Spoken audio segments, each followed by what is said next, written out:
Order! Order! You are an incorrigible delinquent at times.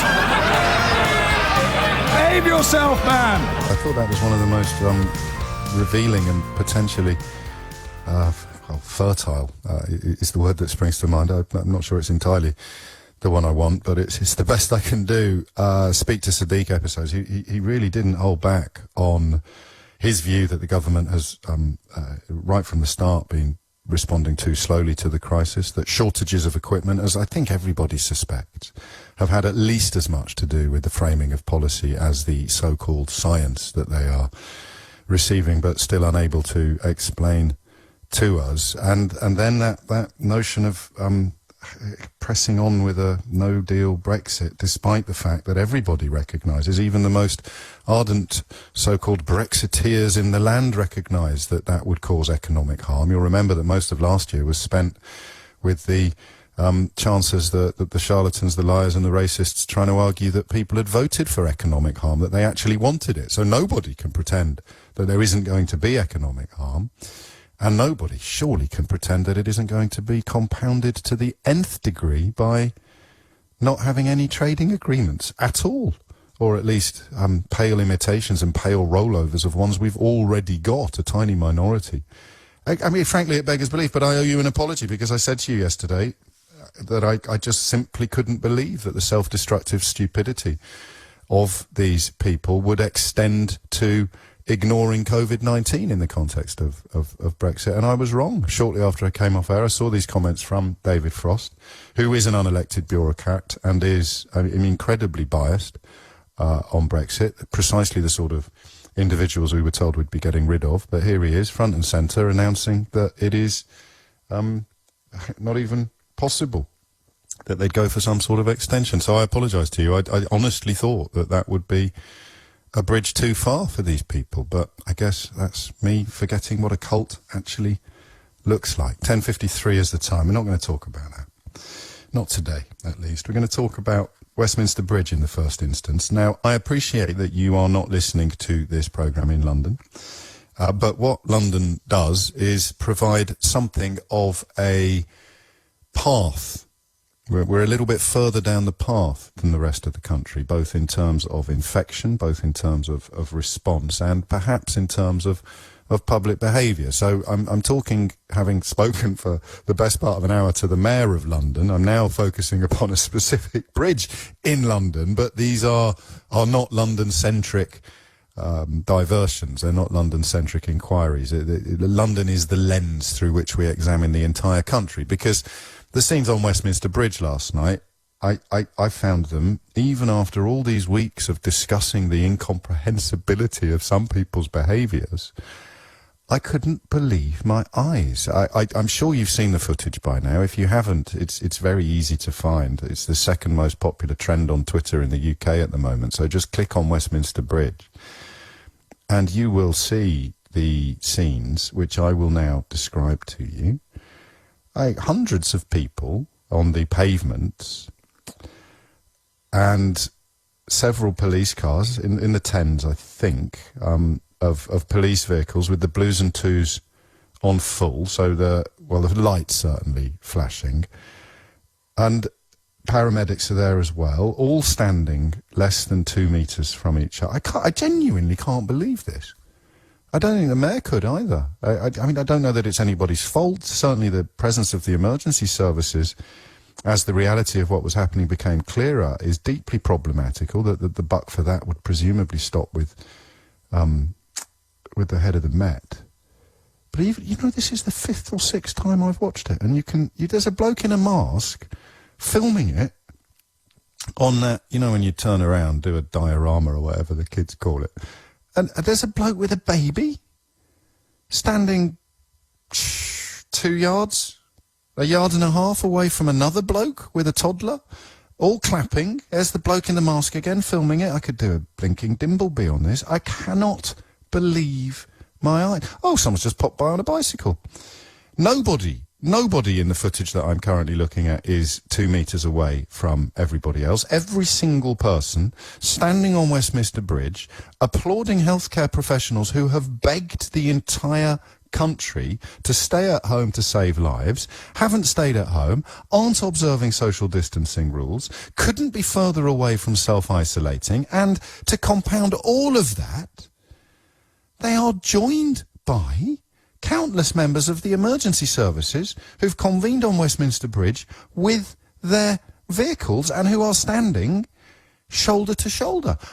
Do you know, in all the years I've been doing this programme, I'm not sure I've ever felt less able to identify precisely what question I should ask you now about this. Normally, there's an obvious question or a predictable question. We like to think on this programme that we steer a little bit clear of the really obvious stuff most of the time.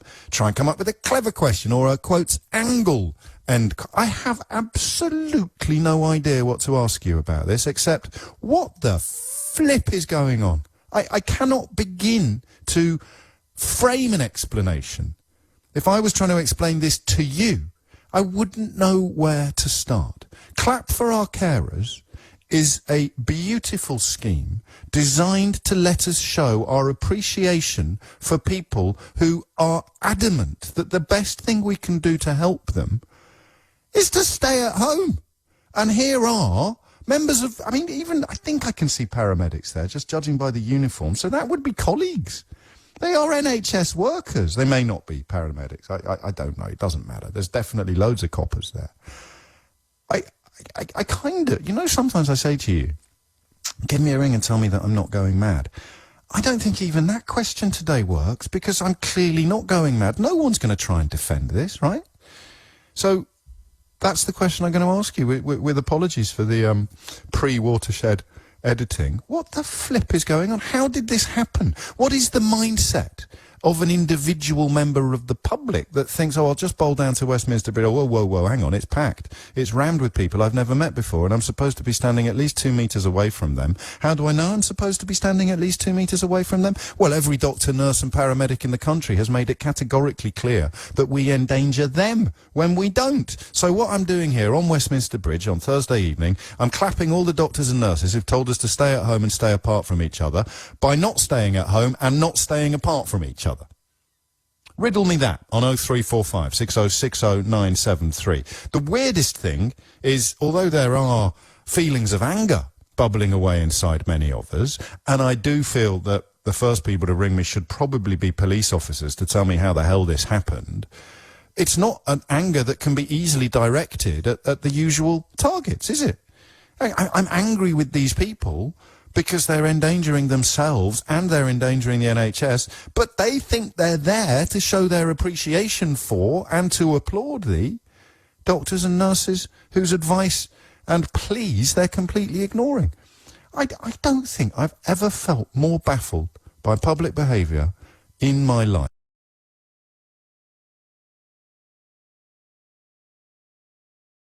Explain to me how several weeks into a lockdown, people thought that they could somehow show their support for the NHS by completely ignoring the most basic requirements of the lockdown. And if you can't answer me that, what were the police doing? I appreciate they might have turned up there with the best of intentions, but when you realised that you'd bowled into the middle of a coronavirus lockdown-breaking crowd, what possessed you to carry on clapping and turn the lights on your van? Do you know, I don't think I've ever hoped more ardently that I'm missing something, or that I've got something wrong, or, indeed, that I should follow Big Brother's advice and ignore the evidence of my own eyes and ears. Your calls on this, please. You may need to give me a cold flannel first to mop my fevered brow. I'm absolutely spitting nails now. The more I look at it, the madder it becomes. Your thoughts, or possibly you just want to join me in venting your spleen on 0345 6060 973 after this. I don't know where to start. Sorry, you thought I might calm down a bit during the news bulletin, but this astonishing scene on Westminster Bridge suggests that, well, I don't know what it suggests. Can we just together make some sense of it? I suppose what I'm asking is for you to help me calm down, because I cannot believe what I'm seeing. Just about make a case for the public behaviour, or for understanding the public behaviour, but the police's presence I mean, genuine. You know how much I hate not being able to understand things. It's kind of, if I've got a trademark, that's probably it. But it's incomprehensible, and it's not what I was planning to be talking about this hour. This hour, we were planning to talk about a sort of juxtaposition of three stories today that again beg a belief, but which at least perhaps admit comprehensible answers. The first is the NHS Trust Chief, who's now reduced to publicly asking for phone numbers with which he can contact or she can contact Burberry's and or Barbour. Burberry's and Barbour. No, I don't know why I said Barbour either. Burberry's and Barbour were supposed to be helping and probably are making gowns for NHS workers, but an NHS Trust Chief has been reduced to publicly asking for a contact with them because he's worried or she's worried that they're going to run out of gowns this weekend. It's Friday today. There's a tale of a swab tester being sent home early because they have no swabs to test in the laboratories. Matt Hancock's promised to be doing 100,000 tests a day. Currently has 30 days out of September, April, June and November. 13 days left. 13 days is the sound of the ticking clock.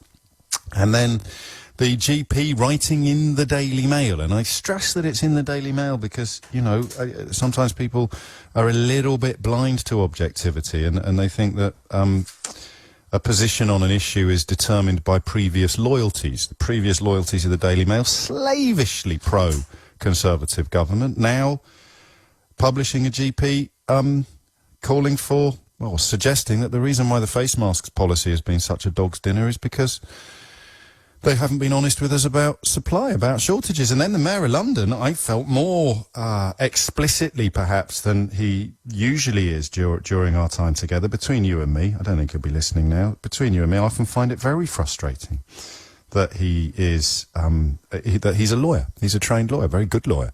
And therefore, I find it very frustrating that he won't give really clear and concise answers to questions. But you probably heard me being slightly taken by surprise when I said, can I have a short and clear answer to this question? Has the government's response been too slow? And I think he just said yes. So remarkable, really, to reflect upon all of these things, and him also endorsing, I felt quite strongly, the notion that the policy has been informed as much by scarcity of supplies about which the government has not been honest, as it has by their constant refrain that they're following the science, but can't really tell us what science that is or why it changed when it changed. Holy moly. Let's go to Pearly. Simone is there. Simone, can you help mop my fevered brow? Not at all, actually. Oh dear. I came into the room when you were actually speaking about it, and then it got me thinking because I'd watched the news the night before, and I was with my daughter, and we both looked at each other, and we both said, they're not practicing social distancing. Like, these are police officers. This is a national broadcast, international in fact, because we can't even say the news we see on the TV just stays in the UK anymore. We know we can access it online. We know we can access everything that goes on. So for the rules not to be displayed by those in power, those in forces, and also the hospitals, people coming outside to cheer, I just have this bleak vision of someone pressing their bell for a nurse or a doctor. No, well, I'm gonna park you. That won't be. No, I that won't be. I understand, but there is. No, but given what is happening, no, I can't tell you to wind your neck in when the behaviours we are actually watching are almost as bonkers as the behaviours you're imagining. I don't. How old's your daughter, if you don't mind me asking? By those who are obviously concerned, caring for us as well, but for that demonstrated on a wider front, because we've all seen the news. I chime in now and then just to see. Well, then give me a theory. Give me a theory, because you're not going to give me you can't give me a comprehensive answer to the question. What's happened? What are they missing? And focus on the members of the public. Very clear, but the simple fact is, what is 2 meters? Now, we've all seen, diagrams of what 2 meters is, right? But there is nothing clear for the average person to say, oh, yeah, that's 2 meters. Or could you give an example of a door frame being between you and one person? That's 1 meter. You need to make it crystal clear.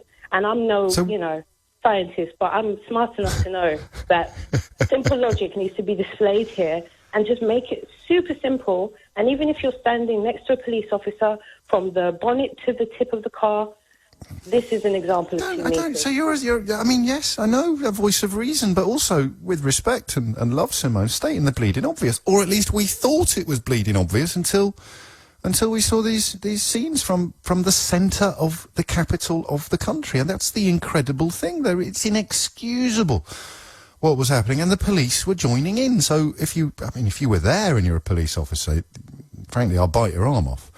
Make no mistake, but if you are a police officer and you can provide a charitable, I bend over backwards when I'm convinced that something awful is happening. I bend over backwards to find less awful analyses. If you think you can provide one of those, then you know what to do. Thank you, Simone. 0345 6060 973 is the number you need. Before we go to Greg in Camden, some breaking news for you, which will be particularly sad for people who are fond of Leeds United, particularly during an era where they dominated large swathes of English football. Norman Hunter it's just been announced that Norman Hunter has passed away as he was suffering from COVID-19. He was a terrifying footballer, Norman Hunter. His nickname was Bites Your Legs. Norman Bites Your Legs Hunter. You would not want to be on the receiving end. Ow! Just looking at some footage from the Leeds United Twitter feed there, and you would not want to have been on the receiving end of that. An absolute mountain of a man and a huge, huge part of the Leeds United legacy, and regular listeners will know that my late father was a massive Leeds United fan, which is why that announcement there resonates so much with me. We may talk to somebody from the world of football. Norman Hunter, born 1943. It's just been announced that he's passed away in 2020. Back to your calls. Oh, that's upset me now. Greg's in Camden. Greg, what would you like to say? Yes, hi, James. Yeah, well, I'm referring to this clapping, Yes. Well, the way I sort of look at it, once they clap to these NHS doctors, right, and they get they feel flattered, and they get carried away, and I think it makes...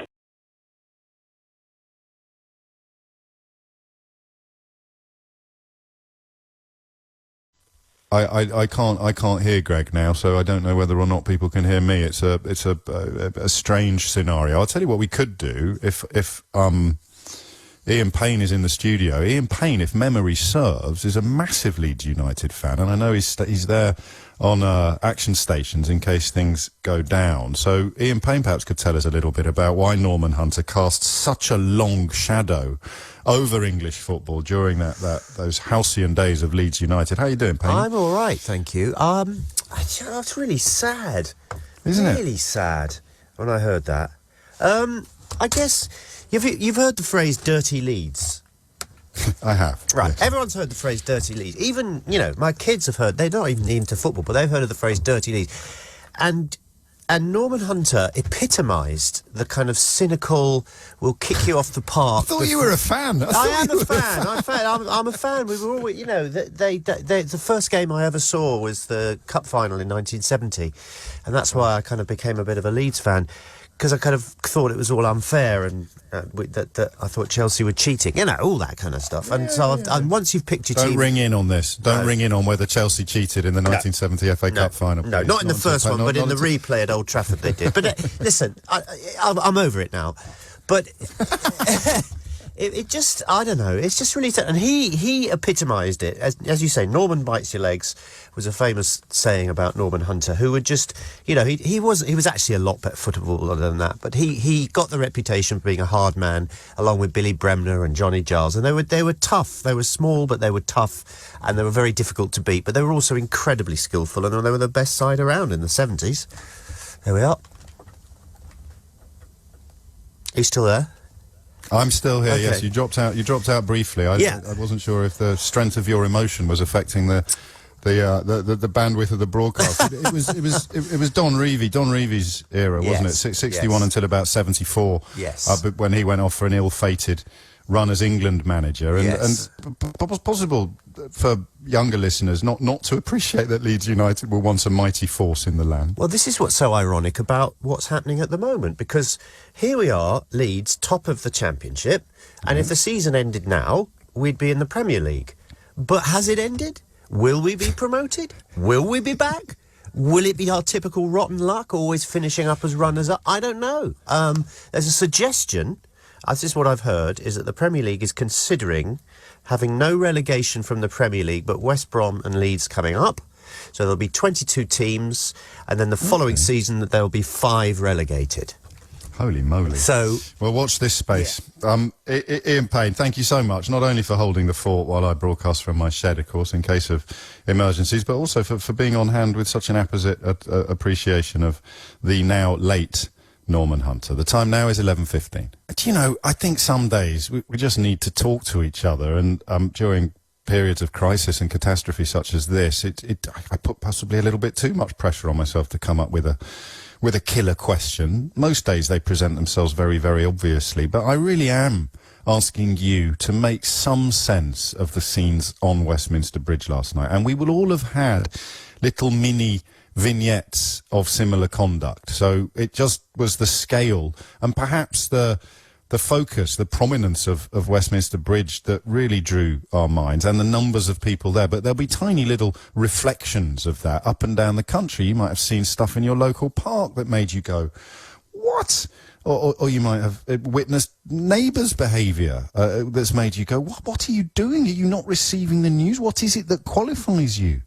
In fact, the last time I felt like this during the COVID-19 crisis was when they released the details before Easter of how many parties Greater Manchester Police had to break up the previous weekend. I think I've got the figure of 660 filed away somewhere in my memory banks, and that's the closest I can come to describing how I feel today. As I just remember reading about one woman was fined after promising the police that she would stop her party and then starting it up again as soon as they'd sort of gone round the corner at the end of the street. You had tales of DJs being booked and bouncy castles being inflated. And, I mean, there's a degree, perhaps, of forgiveness available on the grounds of people simply not getting the messages.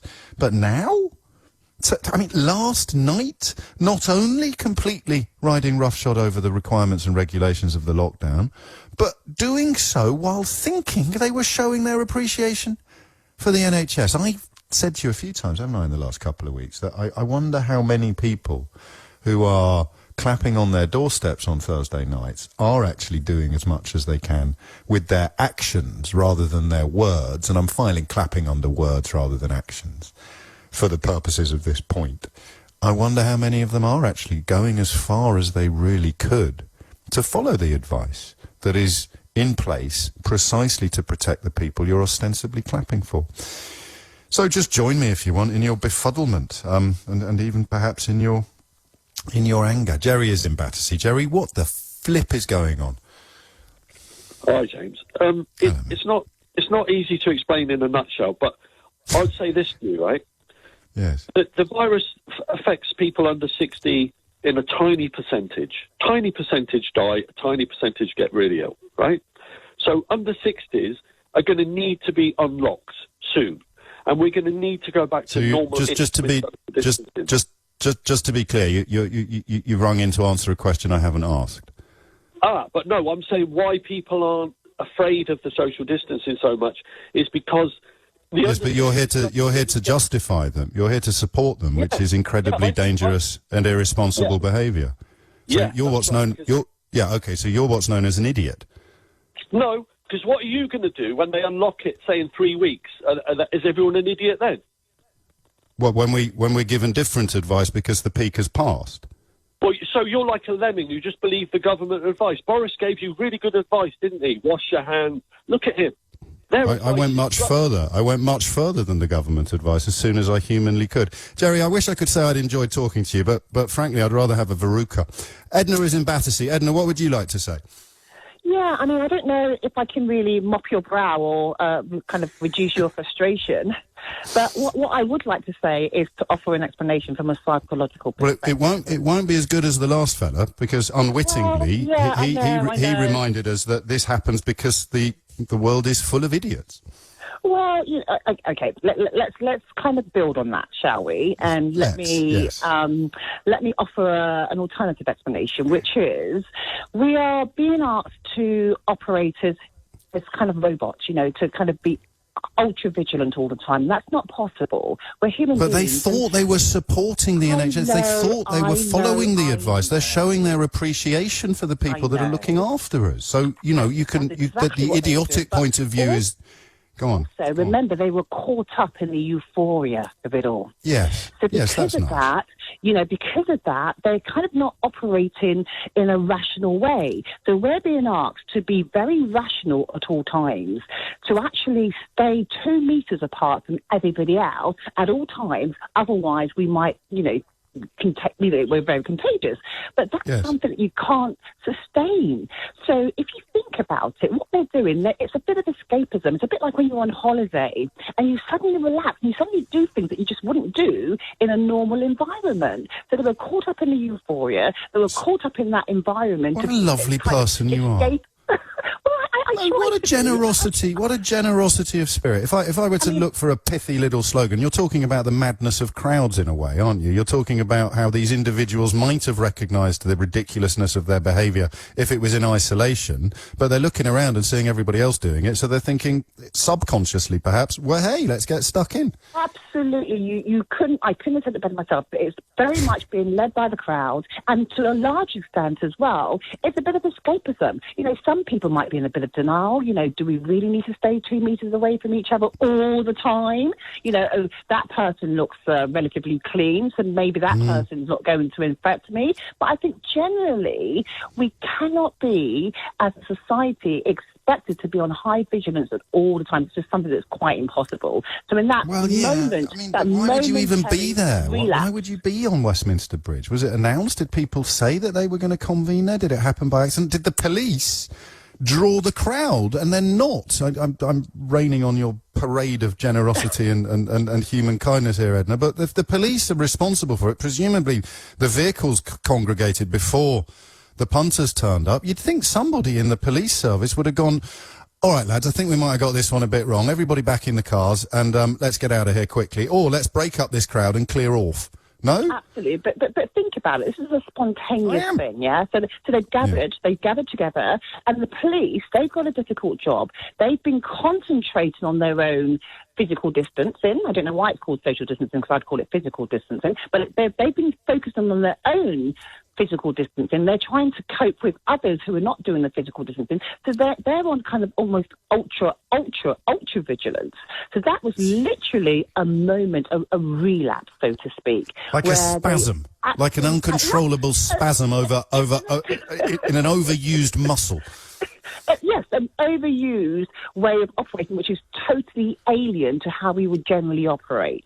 Because we are on lockdown. That was a moment of, banging and shouting and shouting and supporting and encouraging and coming together as a community. But, hey, we just forgot the most important thing at that moment in time, which is, well, again, I bow to your greater kindness than mine, and actually some of it has rubbed off on me, but then I can't join you in extending the generosity from members of the public to the police. So we need to know why it happened. Was it the congregation of the vehicles that brought in the crowds of the public? And if it was, then at what point should the police, possibly they did later, of course, I've only seen a small snatch of footage, but at what point would they have realised that they'd dropped an almighty clangor and they needed to get back in their cars and clear off as soon as is humanly possible? I do not know, but I do know this, Edna. You're a lovely person, and I'm grateful for your insights. You've almost cancelled out the foul stench of idiocy that the caller before you left hanging over my home studio. 0345 6060973 is the number that you need. Let's go to David, who's in Hackney. David, what would you like to say?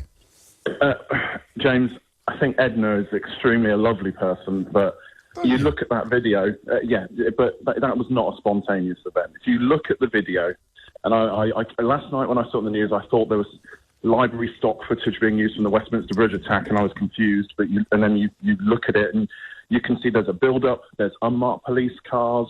There's fire engines. There's ambulance, paramedic units. They're all lining up. They've got printed... What were they thinking? One shot. What were they thinking? I think they wanted to celebrate, but the problem is, I mean, there's a shot with a Thames fireboat shooting its water in the air. There's an air ambulance flying overhead doing a circle of the crowd. Someone somewhere has organised that. I'm not an expert, James, but I'm pretty sure an air ambulance can't just fly in a circle around the Houses of Parliament. I didn't see that bit. I'm taking your word for it. I haven't seen that myself. But I mean, even if I don't mind that, because it's not as if they'd have carried on doing it if a 999 call came in, or if there was someone else they needed to be. But I mean, the point at which the public started congregating, there's babies in pushchairs there, and nobody present when. Hang on, this wasn't how it was supposed to unfold. Do we know how long it lasted for? Do we know whether there was a dispersal? Was it a minute long, like it is? You spend a minute on your doorstep, or do you? From what you say, it went on for rather long. I can only see the videos. No. But James, the point is, the police have been for years saying that people don't respect them, that they've got budget cuts. You've got the Manchester police last week saying they had to break up 660 organised events. Please don't organise events. We had a neighbour, she was trying to be good-hearted, wanted to organise a socially distant street party, and she was told, no, you can't do that, it will draw a crowd. And then someone in the emergency services last night has decided in advance to organise that, because I don't know how the police, the fire brigade and the ambulance work, but to get ambulances, unmarked police cars, fire engines, marked police cars, police vans, it is staggering. I know you're not doing this, and I wouldn't let you if you were. We're not putting the boot into the emergency services. I'm presuming this is more cock-up than conspiracy on their part, and they certainly. But what do you think is going to happen if you've got a load of emergency vehicles with blue lights flashing madly? You're going to attract attention. That was the general idea, but the public are going to possibly be like moths to a light. I'm genuinely flabbergasted by that. 28 minutes after 11, a few more of your calls on this, if you so desire. And then from 12, we'll be doing our Friday thank yous. Missed last week, of course, because of the Easter break. But just to give you a heads up on how that works, it actually is a reflection of the positives of the Clap for Our Carers event every Thursday night, which is a thing of beauty, generally. Let's make no mistake about that. However, there are a hell of a lot of individuals and institutions going way beyond the call of duty at the moment, going above and beyond what would ordinarily be required or expected of any of them.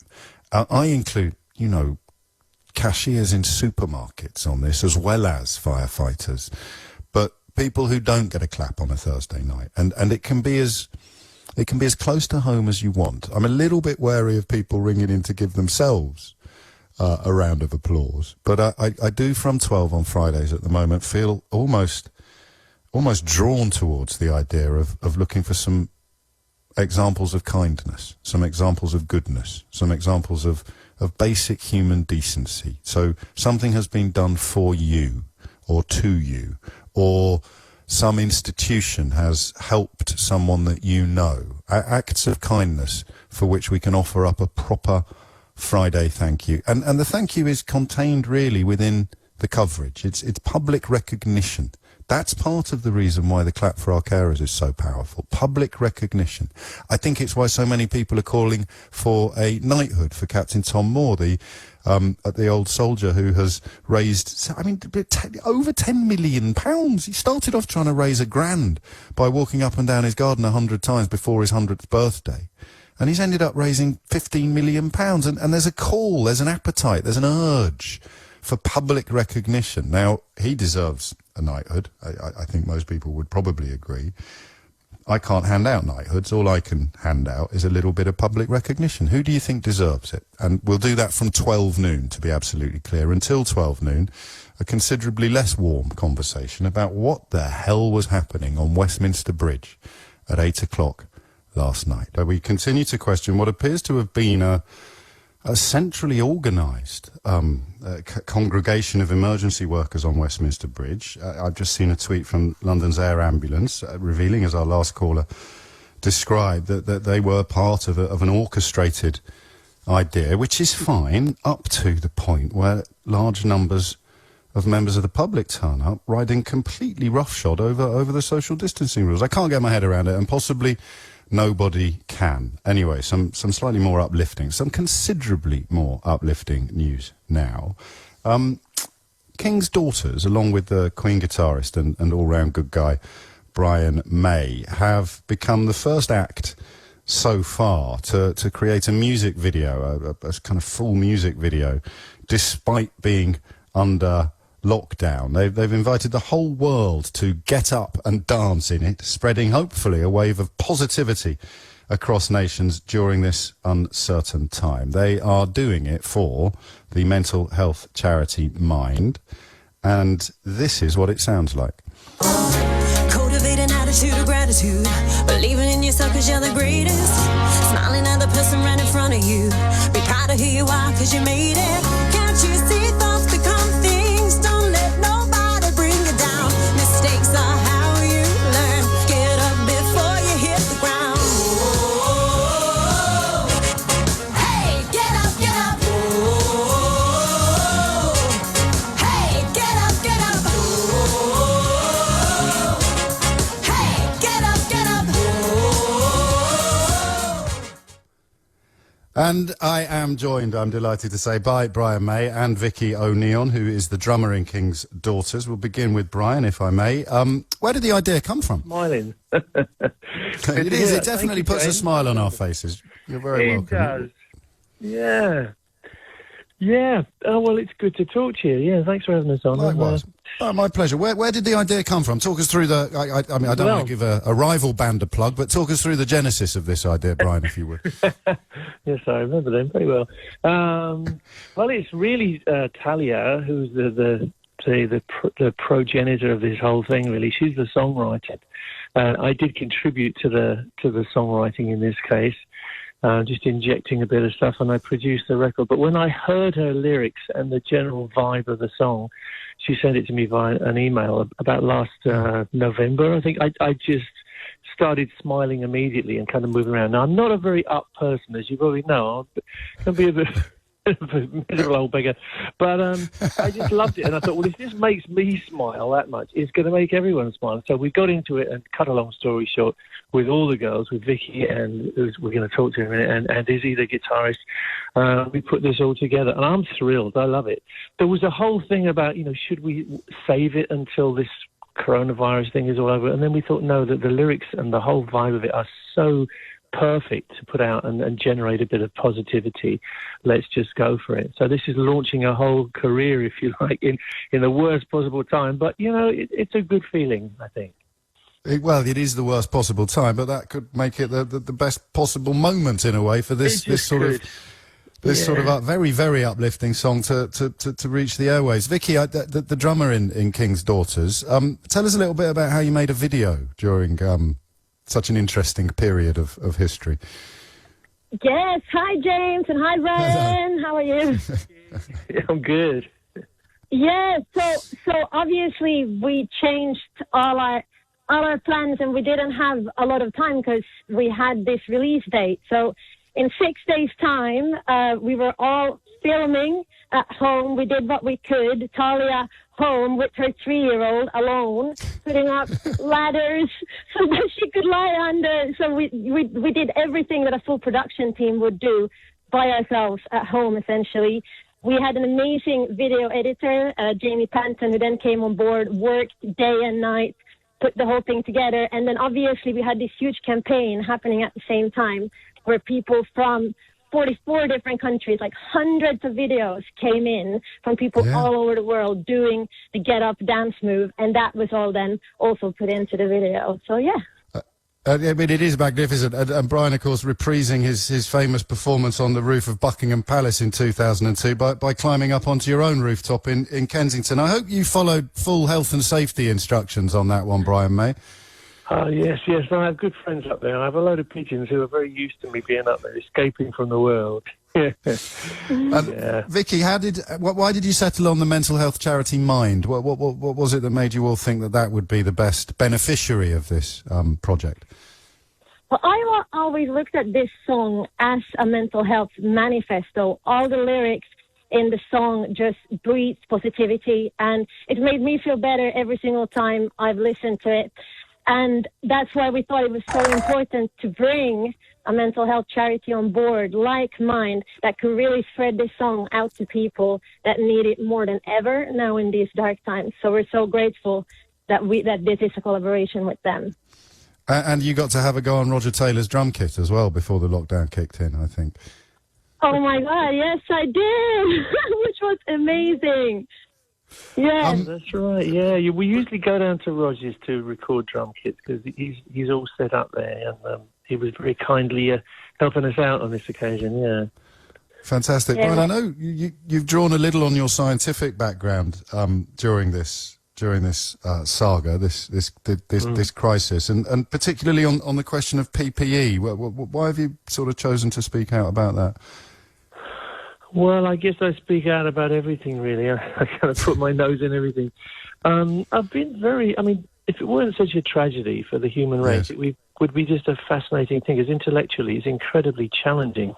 And I come from a place where I've been working for about 12 years now trying to solve the problem, a similar kind of problem in cattle and badgers, bovine TB, which is also an infectious disease and also incredibly difficult to beat because these viruses are so well adapted. It seems like they're very intelligent, although you can't really apply anthropomorphism in this case. But I've just been fascinated by the whole thing. And in some ways, sometimes I felt like I could see the future. I could definitely see the lockdown coming, and I tried to say something, but most people thought I was spreading panic at the time. I just think we all should have been in lockdown a lot earlier.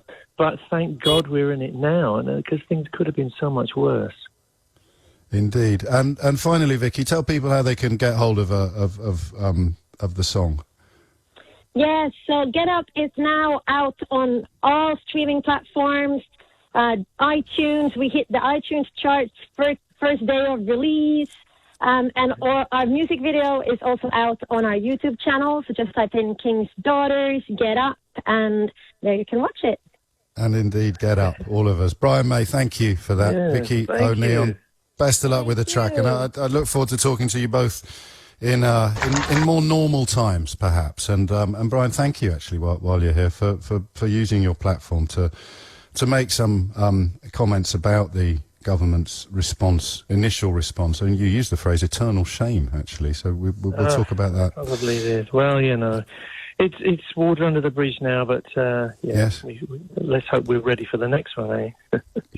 Beautifully put. Thank you, Brian. Take care. And should we listen to Should we listen to a bit of the song again? Because it certainly puts a little spring in our steps. I think we should. And it is, as we've just explained, raising money for the mental health charity Mind. And also, having been on the radio for the best part of 20 years, I've only 2 or 3 times been able to introduce a music song. I haven't got any of the catchphrases that the traditional DJs have. So I think in the spirit of Rick Mayall's character in The Young Ones, I'm going to tell you that this one's got a funky beat.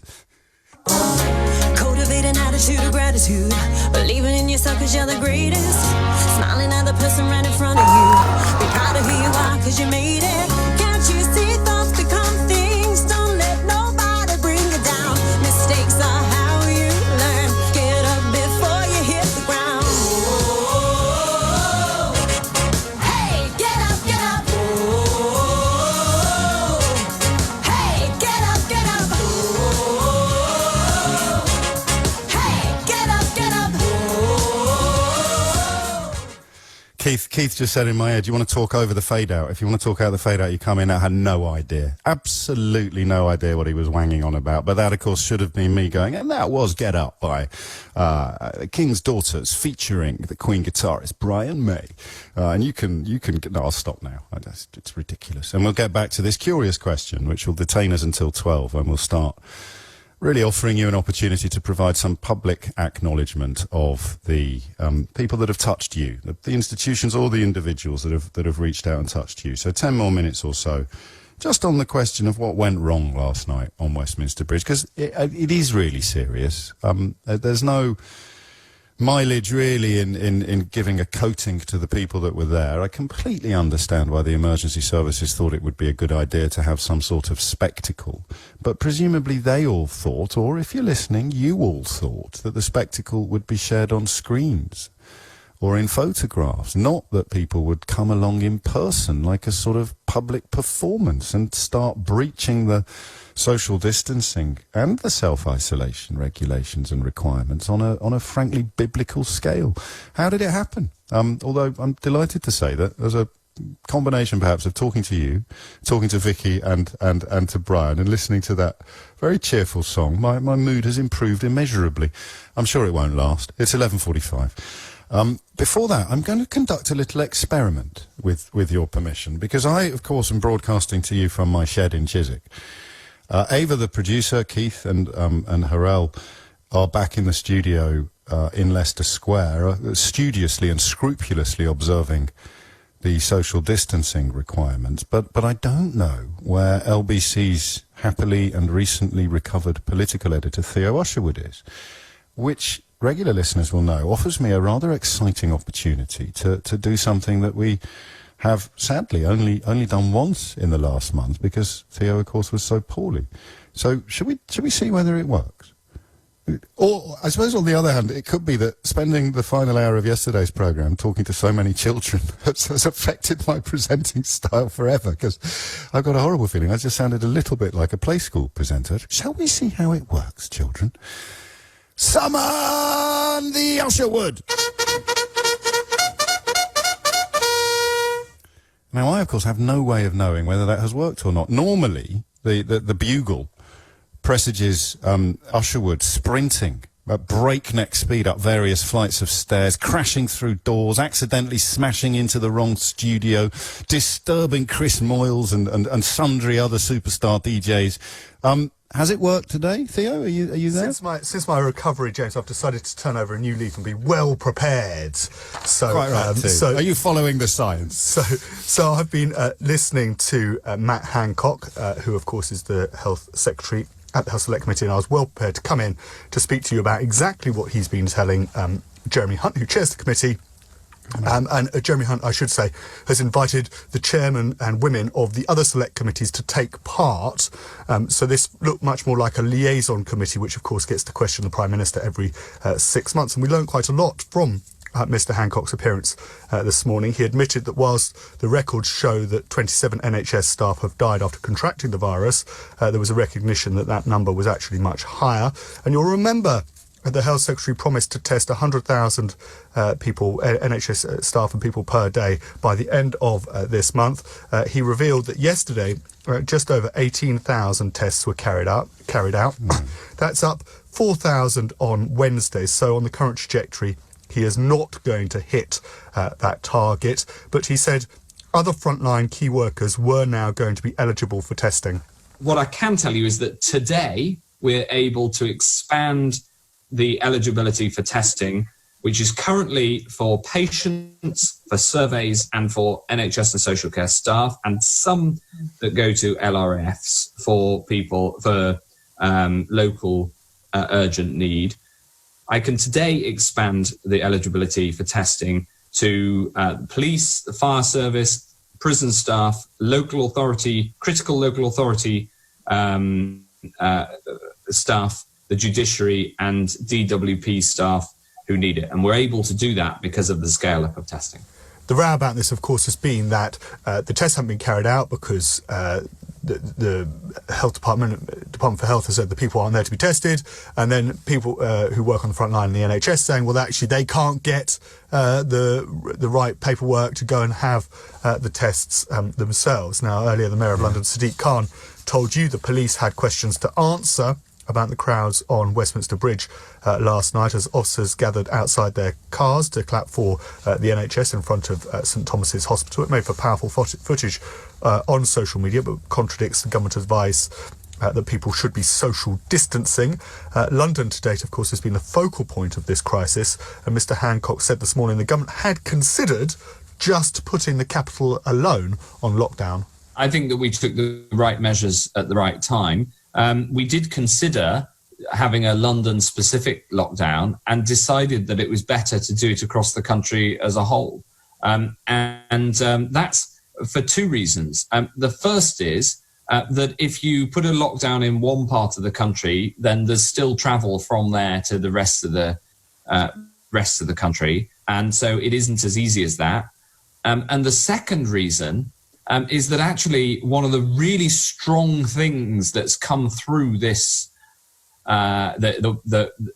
this crisis is that the country is acting in lockstep. Now, as I said, Jeremy Hunt, the chairman of the Health Select Committee, invited the chairs of the other committees to take part this morning, a response to the fact, James, that many MPs do not feel that the government is perhaps facing the scrutiny that it should be doing at this crucial time. Yvette Cooper, who is in charge of the Home Affairs Select Committee, got to ask a question, and the answer she revealed that was revealed to her and the committee was that 1 in 12 NHS staff are currently off work because either they or a relative are suspected of having COVID-19. Do you have an estimate for the number or the proportion of NHS staff or social care staff who have been infected with COVID-19? No, I don't. What I have is an estimate of the proportion who are off work because they either have suspected COVID-19 or a household member does, which is a little over 8%. And obviously, with the expansion of testing, we hope to be able to get that figure down. Now, James, that is the complete report from today's Health Select Committee. I don't think I've missed anything. Well, I hope not. Thank you for that. You can take me off. We'll let you off on this occasion if indeed you have missed anything out. And how often do they convene? How you mentioned that other select committee chairs perhaps not enjoying the access to ministers that they would like. Just run us through, if you can, what the rubric currently is with Parliament not sitting, but virtual select committees. Some of them apparently going ahead and some of them not. So the liaison committee, which is the committee of the chairs of each of the select committees, meets every 6 months to question the Prime Minister. And you'll remember a story from earlier in the year where there was some shenanigans between Number 10 Downing Street and the committee as to when the Prime Minister exactly was going to appear in front of that committee. And then the select committees themselves, the amount of how often they meet depends on whether they're conducting a report or whether there's a particular issue. But generally speaking, they will meet every 3 or 4 weeks and they will try and make their particular session topical, so they can be called earlier if there is a particular issue that MPs want to address. And the idea is that rather than just questioning ministers, they give MPs the opportunity to question business leaders or people at who are the focus of a particular issue or story that is being grappled with in the public eye. And that's the John Bercow, the previous speaker, was a great advocate and a great promoter of these committees because he saw them as a way, in part of mirroring what takes place in the United States, of actually promoting Parliament as a body which scrutinises public life. But of course, there is a flip side to that in that often people do not want to appear in front of those select committees because they don't want their actions or words to be judged by MPs. And they've been very effective in the last decade or so of actually revealing details about a particular issue that wouldn't otherwise have come to light. Theo Ashwood, many thanks indeed. Enjoy your weekend. It's 5 to 12. You're listening to James O'Brien on LBC. After 12 noon, we'll be doing our Friday thank yous. It's a sort of regular feature. I mean, we've done it at least twice before, although I think one of them was a Thursday. But it is an opportunity to just acknowledge that not everybody gets a round of applause for going above and beyond the call of duty at this time. So I'd love to know who you think deserves a little bit of public recognition for doing something wonderful, either for you or for someone or something you know. Before that, back to Westminster Bridge, which hopefully will be reclaimed by William Wordsworth's wonderful sonnet shortly, but for now at least is synonymous with a bizarre display. To the beginnings of it, of course, as Theo reminded us, it is in the shadow of St Thomas's Hospital, so that's the focus of the applause. And the emergency services, like everybody else, want to show support for their colleagues in the NHS. But the point at which people started turning up with pushchairs, that's the bit I don't get. And it really confuses the message as we head towards another weekend where people are going to be struggling to keep the well, struggling to keep to the rules while the pressures and the temptations increase. It just seems to me to have been a debacle. But thanks to Edna in Battersea, I'm feeling a little bit more measured about it than I was an hour ago.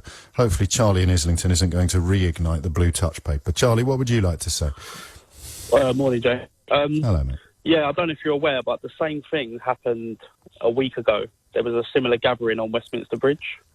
And did it attract members of the public, or was that one just? If you look at the footage, it's kind of more. It's mainly the emergency services.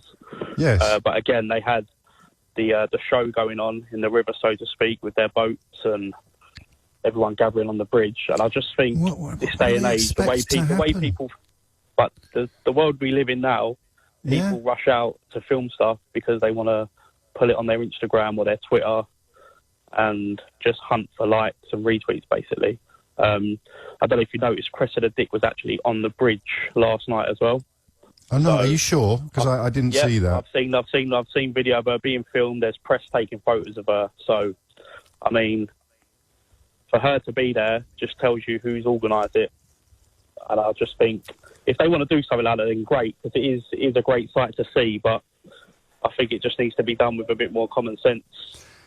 I mean, does it really need to be done at all now that everybody is doing it on their own doorstep? I guess we've all got a real a desire, haven't we, to show our appreciation for people, particularly people. I mean, I'm staying at home. But I'm probably going out every 3 or 4 days. We're at home with a little toddler in a flat in Islington. So, I mean, it's frustrating when you're doing your part, and it's quite disturbing when you see a toddler on the bridge with their parent.